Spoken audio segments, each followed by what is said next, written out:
Hi, Miss Krantz here. I'm out today, like I told you. You're going to be working on your color wheel. I'm here to give you some directions and reminders.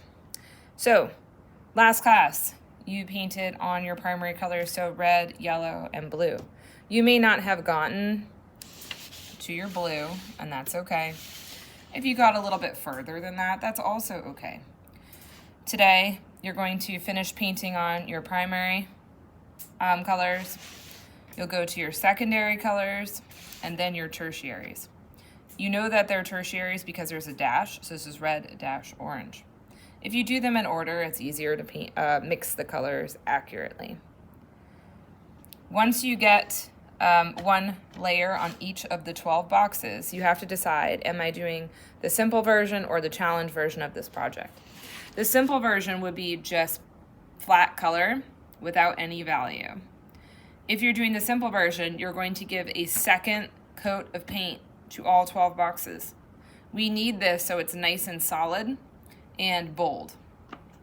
If you're doing the challenge option, you will get some white and black paint, and your second layer is going to include a tint, which is a lighter version of the color, adding white, the regular color, so in this case red, and then that color plus black to create a shade. The name of the game here is accurate color mixing. Don't stress too much if you have a perfect rectangle. Remember, we are going to be cutting shapes out of these, okay? If you were not here last class and this is your first time starting this assignment, check in with the kid next to you, but also make sure that you write your name and block in the center of the paper, okay? When you're getting supplies today, you will need a mixing tray, one of the foam trays, and a piece of magazine paper. You can share with someone next to you, but because you're going to be mixing 12 colors, you're probably going to want your own tray. So one per kid is fine. You're going to want to fill your water bucket on both sides. Remember that dirty water will start to affect your color mixtures, so change your water frequently. You will also need a paper towel to dry your brush, because remember, we're not going to be doing the tap, tap, tap, tap, because you will spray everyone with water. When you are putting paint onto the palette, you have to consider that whatever is on this piece of paper is going to end up in the trash at the end of the block, and we don't want to be wasteful. So when you pour out paint, you're putting a small amount, teeny tiny. For scale, here's a starburst. Here's a mini, not a big M&M, one of those tiny ones that they put on top of ice cream. So you're only putting a little tiny drop of paint on. You can always add more, but we cannot put it back in the bottle. When you're mixing, I also have some little test strips. They're in an orange bucket labeled test strips. And the purpose of these is that sometimes when you're working on the magazine paper, it can be hard to tell if your color mixture is good or not, because of all of the color images on the newsprint. So you can take and paint a little bit onto one of the test strips, and then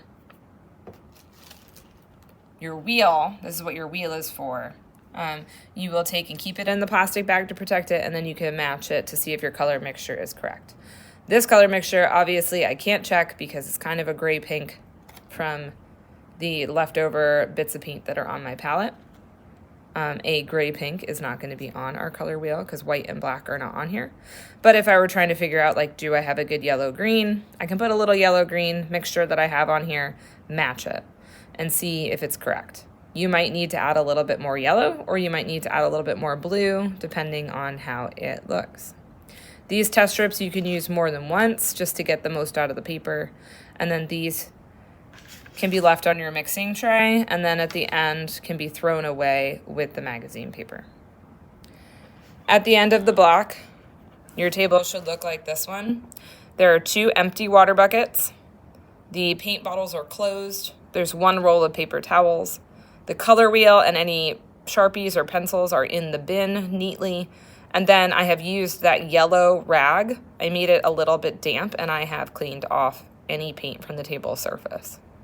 The rags go back over by the double sink area. right there on the end on the hooks. And then once your table is clean, then the substitute can dismiss you. Make sure that you're putting your papers on the correct rack, okay, that's labeled for our class. And that's it. I will see you when I get back.